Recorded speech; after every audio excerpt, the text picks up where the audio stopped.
V news के साथ मैं हूं मोहम्मद गुलफराज। मैं इस वक्त मौजूद हूं गुरुद्वारा श्री पंजा साहब हसन अब्दाल में, जहां पर सिख यात्रियों की बड़ी तादाद जो है वो इस वक्त गुरुद्वारा श्री पंजा साहब में बैसाखी मेले में शिरकत करने के लिए यहां पर पहुंची है। इंडियन सिख यात्रियों का पहला काफिला जो है उस पर तकरीबन 4100 से 1441 सिख यात्री जो हैं वो यहाँ पर गुरुद्वारा श्री पंजा साहब हसन अब्दाल पहुंचे हैं। इन इंडियन यात्रियों को सख्त सिक्योरिटी हिसार में हसन अब्दाल पहुंचाया गया था, जहाँ पर DPO अटक सरदार गयास कुल, डिप्टी कमिश्नर आतिफ राव रज़ा और इसके अलावा दीगर इंतज़ामिया जो है, दीगर ज़िले इंतज़ामिया की जानिब से उनका पुरतपाक इस्तकबाल किया गया था। उनको फूलों के गुलदस्ते पेश किए गए, उन्हें फूलों के हार पहनाए गए।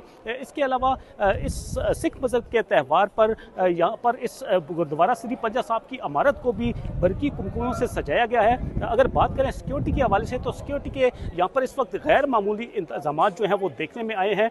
यहाँ पर अटक पुलिस के तकरीबन 1500 से ज़ायद पुलिस अफसरान और जवान यहाँ पर सिक्योरिटी के फ़राइज़ सर अंजाम दे रहे हैं। इसके अलावा 35 लेडीज़ कांस्टेबल, एलिट कमांडोज़ के 26 ताज़ा दम दस्ते जो हैं वो भी गुरुद्वारा के अतराफ़ में मौजूद हैं। इसके अलावा गुरुद्वारा के दाखिली और ख़ारजी रास्तों को बैरियर लगाकर बंद किया गया है और हर किस्म की आने वाले शख्स की जो है जामे तलाशी ली जा रही है। यहाँ पर इस एरिए में सिर्फ उन्हीं अफराद को दाखिल होने की इजाज़त है जिनके सिक्योरिटी पासेस जारी किए गए हैं। जी।